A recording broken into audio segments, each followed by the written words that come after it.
Who else can relate to being a bit of a people pleaser and having a lot more standards for themselves than other people?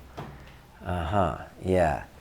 And did you start to notice what the cost has been, or what it will continue to be if you hold on to them? Yeah. Okay. Anyone start getting clear on principles and values? So glad that went in. Yeah. So glad that really made a difference. I want you to just start to really consider what are those values? What are the principles that you want to live by?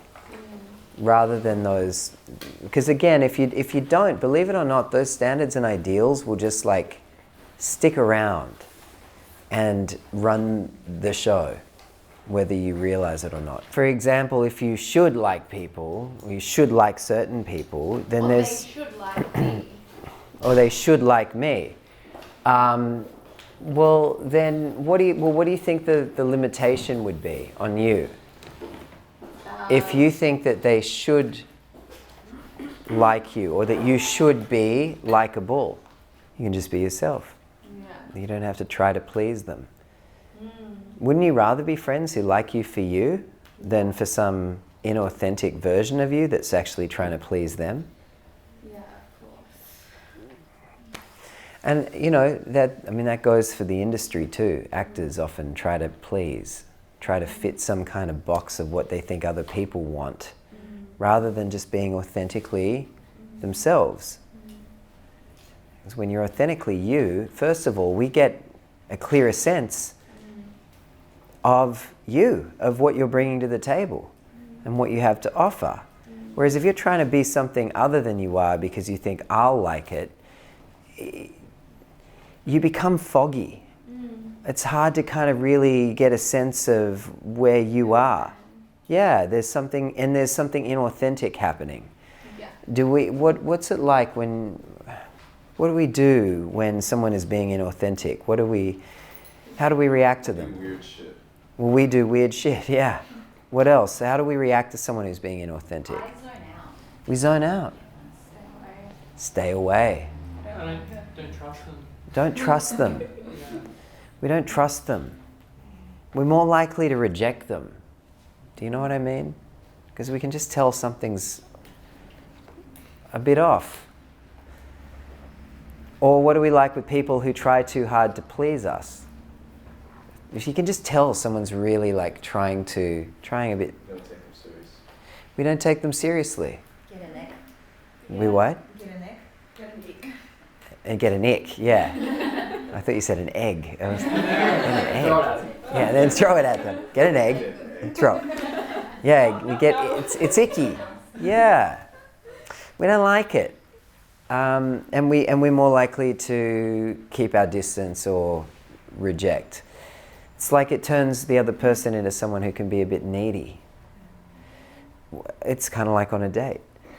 You know, who do we find attractive? People who are authentic. People who are passionate. People who are passionate. Confident. True to themselves. People who are true to themselves. People who are themselves and have a sense of ownership over who they are. That are not apologizing for who they are. I don't mean that they have to be like arrogant about it, but just that they're like, this is me. If you were on a date, wouldn't you rather know who someone is off the bat so that you can make a decision quickly about whether or not you want to see them again? And by the way, it's something that David Rappaport talked quite a bit about when he ran these workshops with us last year, is that in many ways, casting and dating are very similar. When he's going through people at the beginning, it's a lot like Tinder. He's just literally looking at headshots, swiping left and right. Yes, no, yes, no, yes. And then he begins to narrow it down. And the thing that he really is looking to see is, who are you? What are you bringing to the table? And if you're too busy trying to please him, he can't get a sense of you in that. Does that make sense? And we're more likely, as I said, it's kind of like when you see an actor really trying to play something that isn't who they are. If they don't do that with a lot of skill, then we get left feeling confused. Like, I can't, wait a minute, you seem like this person, but I'm getting something else from you right now, and I don't know what to do with that. And if I get confused, I'm more likely to just reject, because I don't have time to figure it out. Does that make sense? Yeah. Keep unpacking those ideals and standards and just noticing what's there.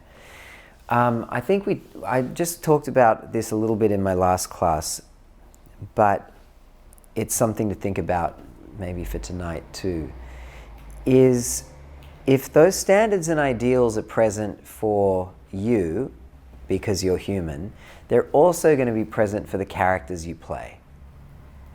That characters have sets of standards and ideals or expectations about how the world should be or the world shouldn't be, or how other people should be or shouldn't be, or how they should be or shouldn't be. And to begin to think not just in terms of what does your character want or need in the scene, but what should the other person in the scene do? Or what shouldn't they be doing? Or what must they do? Or what mustn't they be doing? Or how would you phrase it even in terms of what the other person has to do? You have to do this now. All of those shoulds, musts, have tos are all based in expectations. They're all based in standards and ideals. Does that make sense? And if you're clear on what those standards and ideals are for the character, it's going to give you the shoulds. There's something very strong about saying, and very kind of entitled too, about saying you should do this. You should apologize to me for what happened. Not just I want you to apologize or I need you to apologize, but you should apologize. There's a righteousness in it. And while not necessarily useful for your life, being righteous, it is useful for your acting. Because we want characters that are really strong in their point of view and that are really playing to win and that are righteous about what they're going in to fight for. Does that make sense? It'll strengthen your point of view in the scene. So the thing I want you to get clear on tonight is what should the other person in your scene do? Or what shouldn't they be doing?